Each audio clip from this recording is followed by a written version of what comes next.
The Young and the Restless spoilers. The storm over Genoa City had barely begun to fade when Cane Ashby's world took another devastating turn. His name was already in ashes, his company gutted, and his relationships bleeding from betrayal after betrayal. The Newman media exposé had stripped him bare, and the fallout had left him hollow, but nothing could have prepared him for the night when the past came knocking. It started with silence. The kind that presses against the walls, so heavy it drowns the heartbeat.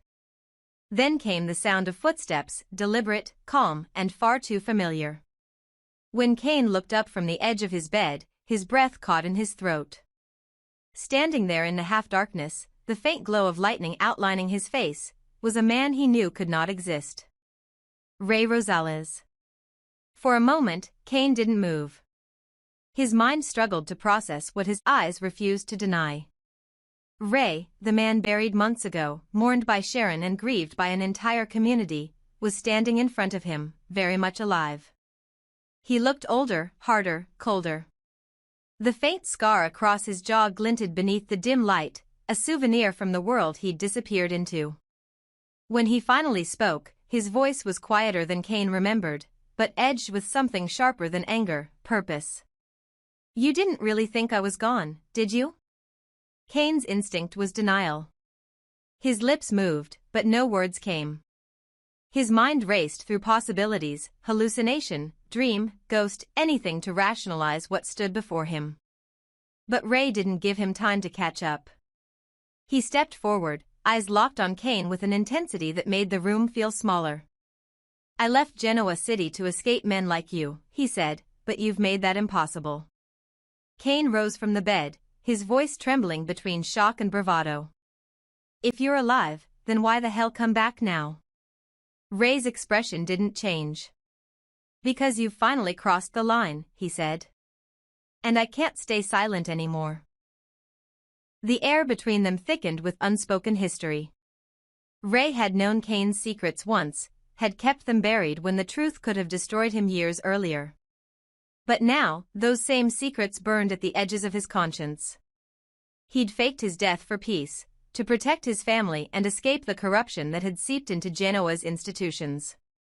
But as he watched from afar, Cane's greed had turned from self-preservation to destruction. The falsified will of Colin Ashby had been the final straw. Ray had seen the documents, tracked the transactions, followed the money.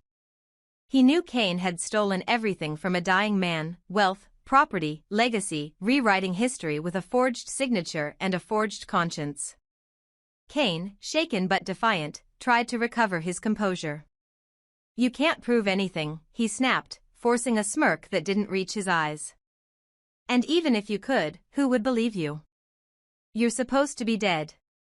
Ray's reply was a quiet, humorless laugh. "That's the beauty of it," he said. "No one expects a dead man to tell the truth." He stepped closer, the scent of rain mixing with the faint trace of gun oil that clung to his jacket. Cane felt cornered. "What do you want, Ray? Money? Revenge? You think showing up here changes anything?" "I don't want your money," Ray said. "I want you to understand what it feels like to lose everything you stole." The two men circled each other like predators forced into the same cage, Cane, defensive and desperate, Ray, cold and deliberate. The storm outside grew louder, rattling the windows as if echoing their confrontation. Finally, Ray reached into his coat and pulled out a small flash drive. He placed it on the dresser between them. "Everything I know is on there," he said. "Every transfer, every forged document, every person you manipulated. I could destroy you with a single email." Cane stared at it, the physical embodiment of his downfall. His mind raced with the possibilities. "Then why haven't you?" he asked. "Why give me a chance to stop you?" Ray's jaw tightened. "Because I'm not Victor Newman," he said flatly. "I don't play God. You'll decide how this ends." For the first time in years, Cane felt fear, not the fear of exposure, but the fear of judgment. He could tell Ray wasn't bluffing. There was a resolve in his eyes that couldn't be reasoned with. But Cane was a survivor. He always had been. You want to make a deal, he said slowly. That's why you're here. Ray didn't respond immediately, and in that silence, Cane saw his opening. He straightened his posture, masking panic with arrogance. You said you left to escape men like me, he said. Then why not take what you want and disappear again? You and I both know the truth, Genoa City doesn't forgive, and it sure as hell doesn't remember its ghosts. But Ray didn't take the bait. You still think this is about money, he said, voice hardening. It's about conscience. And yours is long gone. Cane's temper flared. Don't lecture me about conscience, Ray. You faked your death, you left everyone behind, your wife, your friends, your badge. You have no right to stand here pretending you're the moral one. Ray's expression darkened. I walked away to protect the people I love. You destroy the people who love you. The words hit like a slap, and for a moment, neither man spoke. The thunder outside crashed through the silence. Finally, Cane broke. Fine, he said, his tone shifting to something between desperation and defiance. You want to judge me? Then at least admit you need me too. You came back for a reason, maybe you're not as clean as you think. Ray's patience thinned. Careful, Cane. But Cane kept going, pushing the edge. What if I tell everyone you're alive? What if I blow your perfect little secret wide open? You'd be hunted by every person you abandoned. You think you can scare me? You're the one who's scared. You wouldn't be here if you weren't. That was the moment the balance broke. Ray's hand slammed down on the dresser, the flash drive rattling. You think this is a game, he shouted. You forged a dying man's will and robbed his grave. You left his family with nothing. You call that ambition? I call it damnation.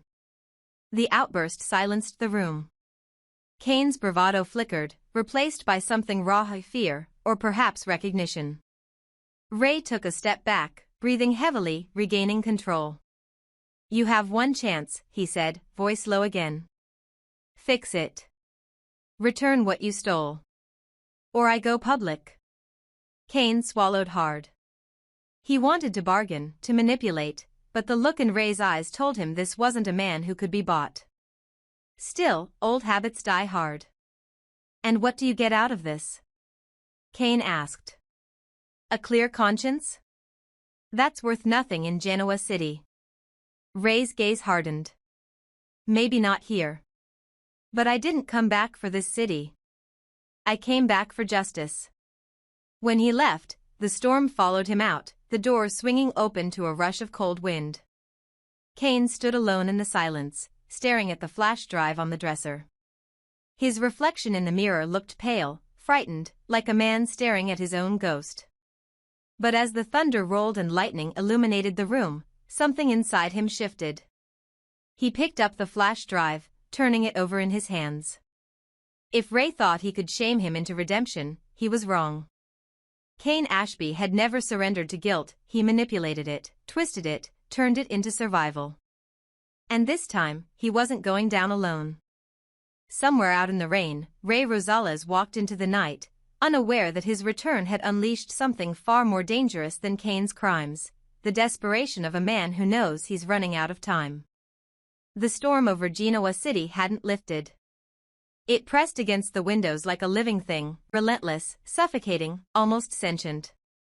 Cane Ashby hadn't slept since Ray Rosales walked into his bedroom like a ghost returning from the grave. The image of him standing there, calm, cold, and impossibly alive, replayed in Cane's mind every time he closed his eyes. It wasn't just fear that kept him awake, it was humiliation. For years, he'd lived by a single creed, that secrets only mattered if someone had the courage to speak them aloud. But now Ray, the man he thought buried and forgotten, held every secret Cane had ever hoped to keep buried. When the clock struck midnight, Ray came back. No knock, no sound, just the quiet click of a door that should have been locked. Cane had been waiting, pacing, his nerves so frayed that he nearly dropped the glass in his hand. I thought we said everything there was to say, he muttered, trying to sound defiant. But Ray didn't answer. He simply set a small leather folder on the dresser and met Kane's eyes. "No," he said quietly. "Now it's your turn to listen." He opened the folder. Inside were printed documents, copies of Colin Ashby's original will, bank records, witness statements, notarized affidavits. Proof that everything Cane had built was a lie. "You forged your father's signature," Ray said, his voice steady but filled with restrained disgust. "You stole every penny from a dying man who wanted nothing more than to make peace with his mistakes. You turned his legacy into your personal playground." Kane's mouth went dry. He'd been accused of worse before, but never with such precision. "You don't understand," he said. "Colin never cared about anyone but himself. He owed me."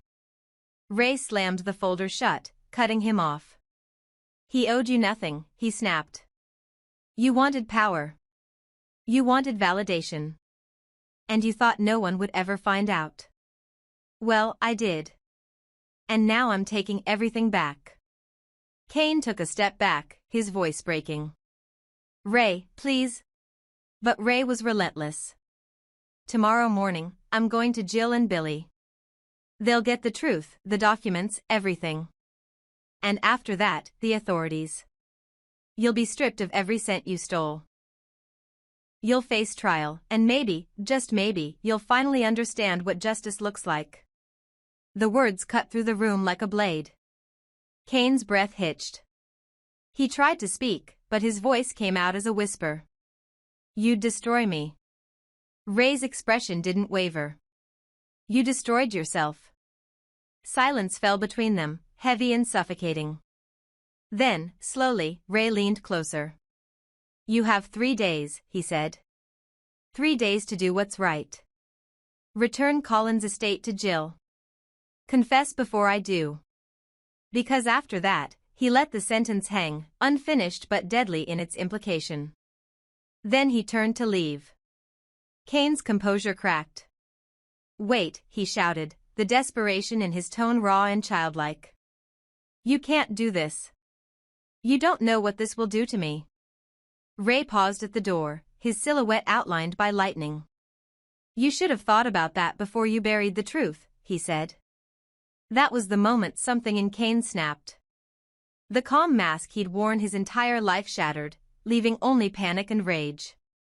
"You think you're some kind of hero," he yelled. "You think you're better than me because you faked your death and ran away? You're just a coward hiding behind a badge you no longer deserve." Ray turned, eyes narrowing. "Say that again." "I said you're a coward." Cane spat. "You couldn't save Sharon, you couldn't save yourself, and now you want to ruin me because you need to feel important again." The tension exploded. In a flash of movement, Ray grabbed Cane by the collar and shoved him against the wall. "You want to see important," he growled. "Try facing what you did." Cane shoved back, adrenaline overriding fear. The room filled with the sound of shattering glass as a lamp crashed to the floor. The two men struggled, a blur of fists, rage, and guilt. Ray was stronger, but Cane was desperate. He fought like a man drowning, clawing for air, for control, for any chance to survive. When it was over, both men stood panting, bruised, and shaking. A trickle of blood ran down Ray's temple, and Kane's shirt was torn open, his chest heaving. Ray stepped back first, wiping the blood with the back of his hand. His eyes were calm again, too calm. "You just made your choice," he said. Then he walked out. The sound of the door closing echoed through the house like a gunshot. Cane collapsed onto the bed, trembling, staring at the empty space where Ray had stood. His entire body felt heavy, his mind spinning. Ray had given him 3 days, 72 hours to undo years of lies, or lose everything. But Cane knew something Ray didn't: he would never surrender. He couldn't. As the hours passed, paranoia took hold. He imagined Ray showing up at Chancellor Mansion, handing Jill the documents. He pictured Billy smirking with self-righteous satisfaction, watching Cane dragged away in handcuffs. The thought made him sick. Jill's disappointment would be unbearable, but prison, that was death. The humiliation, the confinement, the loss of power, he couldn't survive it. By dawn, the fear had turned into something darker.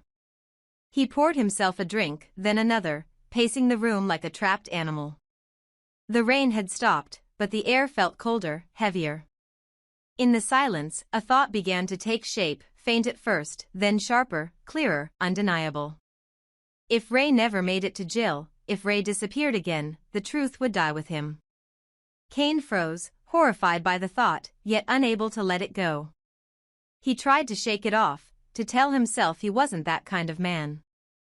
But his reflection in the mirror told a different story. The face staring back at him wasn't the charming executive the world once knew.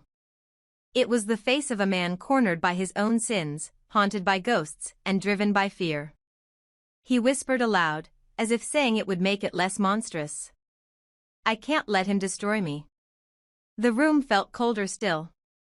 Somewhere, deep inside, the last fragments of conscience began to fracture. Ray Rosales had returned from the dead to deliver justice, but Cane Ashby, desperate, terrified, unhinged, was already deciding how to bury him all over again. Outside, the storm clouds gathered once more, as if the heavens themselves knew that Genoa City was about to witness another sin, one born not of ambition, but of pure, animal survival.